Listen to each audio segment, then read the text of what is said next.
मित्र हो, माळवं विकणाऱ्यांची लाईफ पहा. आज हे बाजारात बसलेली इथं आमच्या एरियातला म्हणजे आमच्या गावचा बाजार आहे. कदाचित तुम्हाला आता पाठीमागं काही दुकानं दिसत असेल किंवा मग पुढे बी हे पहा, इथे दुकानं लागू राहिले.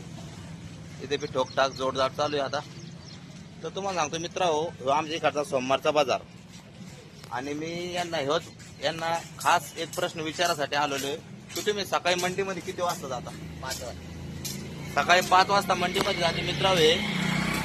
तर काय मित्र हो, याच्यामध्ये ना कधी कधी झोप होत नाही. मी आता तिथून बसल्या ना एक गंमत पाहिली. आता इथं बाजारात दुकानं लागू राहिले. 2 महिला पाठीमागं रिक्षामध्ये बसलेल्या होत्या, आपल्या रिक्षामध्ये बरं का, आणि दोन्ही महिला आहे ना झोपलेल्या होत्या. तर म्हणजे तुमच्या जीवनामध्ये किती संघर्ष आहे बा, किती तुम्हाला आता मंडीत 5ला जाणे म्हणजे तुम्हाला सकाळी 4ला उठणे, बरोबर आहे की.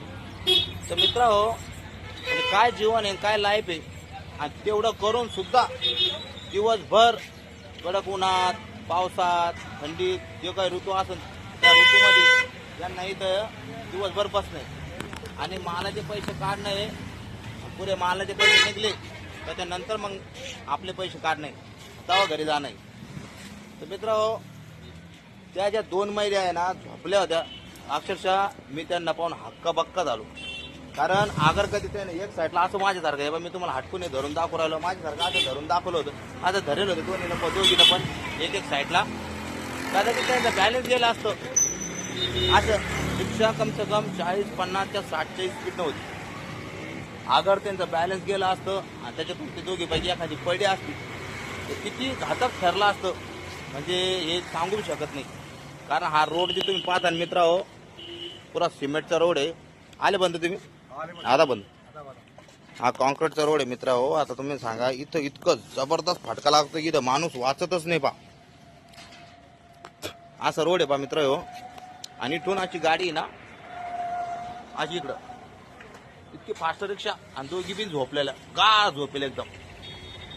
तर माझं हेच म्हणणं आहे, ज्या कोणी माझ्या बहिणी आता या माझा व्हिडिओ पाहत असतील तर एक तर माग तुम्ही बसले कधी झोपू नका. आणि तुम्हाला झोप कधी येत असेल तर खोटं नाही सांगत तुम्हाला, त्या रिक्षा ड्रायव्हरला थोडी जागा करायला लावा आणि थोडं आतमध्ये झोपा. एवढं तोंडाला एवढ्या कडेला झोपू नका, जेणेकरून तुमच्या जीवाला काही धोका होईल. कारण तुम्ही एवढं संघर्ष करता, एवढं सकाळी 4ला उठून मंडीत जाऊन माळवा आणता आणि मग नंतर बाजारात दिवसभर बसून विकता. तसे आता आपले बंधू पा केळं घेऊन आले बा, केळं घ्या आपल्या 30 रुपयाची, चांगले धने काढा मस्त. हा तर ताई हो, असं करू नका. माझं हृदयाचे ठोके वाढले होते तुम्हाला पाहून, करून नुसतं दोघीची बी डोळे लागले ना असे करत त्याच्या आशा. आज या का हातान धरेल, बाकी एक साईड त्यांची पूर्ण मोकळी. तर मी ते सीन पाहून मित्र हो, मी हक्काबक्का झालो. काय सांगा तुम्हाला.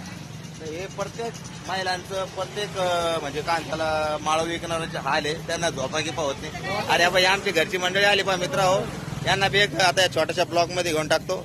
जय भीम, जय भीम.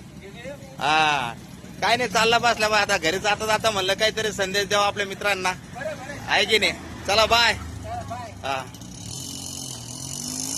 तर मित्र हो, आमच्या घरची फॅमिली होती. आता याला पाहिलं, आता मी जरा बडबड्या झालो, मी कुठे बी थांबून बडबड करत राहतो. पण मला जिथं काही नळलं मित्र हो, मी तिथं बोलतोच.